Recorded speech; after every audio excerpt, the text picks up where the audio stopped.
एते दुख भगवान ए दुही छुआ को कौन पाई देल कथा होची कटक सदर 42 मजा झारगड़ा पंचायत दुई छुआंकर बापा माँ चली जाइछन्ती आर पारी को यही कथा सुनी प्रकाश चंद्र सेठी तुरंत आसीथिले आम झारगड़ा ग्राम को सेही छुआ दुई जन को प्रतिश्रुति देकी जाइछन्ती पढ़ा पढ़ी खर्च को करे दे ताकि पिला माने बड़ हेबे केमति देबे आपन लागिला मास मास जा खर्च को दे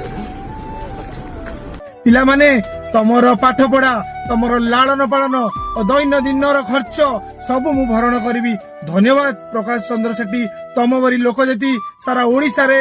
10-20टा मिलिजिबे तो ये आम ओडिशा पूरा सुना है प्रकाश भाई आपन गोटे कथा मु रिक्वेस्ट करूची विरोधी माने कुकुर बरिया भोकिबे से कथा को मुंडे न पुरेगी तमे गरीब गुरुआंकर जेमिति काम करछो सेमिति काम करी चलो देखिबो गरीब मानकर आशीर्वाद रहिले तमे दिने बहुत आगु जीव जोथि पई आमे आपन को बाछिचु सेही काम आपन करिके देखांतु। जय जगन्नाथ जय श्री राम जय प्रकाश भाई।